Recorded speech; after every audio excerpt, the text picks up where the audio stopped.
आरो UPPL हान्जानिफ्राय जोङो खौसे जानायाव मालाबाबो हेंथा नङा नाथाय बेखौ बबे फर्मुलाजों बोरैहाय खालामगोन आरो हारिनि सार्थ एबा ओनसोलनि सार्थखौ सिगाङाव दोनना बोरैहाय आवगालांगोन बेखौ नोजोर होनांगोन। जोङो 40 समष्टियाव खनसे जोंनि बेनिफिसारि मिटिं जालांबाय, गुबुन गुबुन मिटिंफ्रा जालांबाय। दा बे हिसाबै जोङो 40 समष्टियाव जोंनि जि दानि जि स्टेटास एबा स्थिति बेखौ जोङो जोबोद मोजाङैनो मोनबाय आरो आफाद हिसाबै जोबोद मोजाङैनो मावगासिनो दङ जोंनि बिबानगिरिफ्रा आरो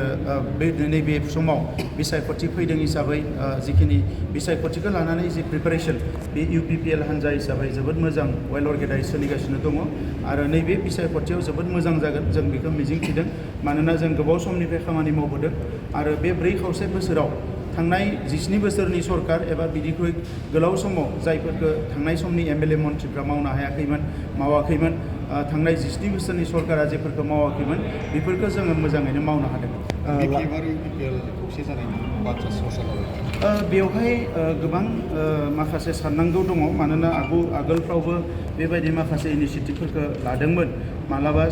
साक्सेस जानायखौ नुवाखै। दा ओंखायनो बे इनिसियेटिभखौ जोङो बरायगोन, नाथाय बेवहाय बोरैहाय जोङो सिनसियारलि आवगायलांनो हागोन हारिनि सार्थखौ सिगाङाव दोननानै बेखौ बिजिरनानै नायनांगोन आरो UPPL हान्जानिफ्राय जोङो खौसे जानायाव मालाबाबो हेंथा नङा नाथाय बेखौ बबे फर्मुलाजों बोरैहाय खालामगोन आरो हारिनि सार्थ एबा ओनसोलनि सार्थखौ सिगाङाव दोनना बोरैहाय आवगालांगोन बेखौ नोजोर होनांगोन।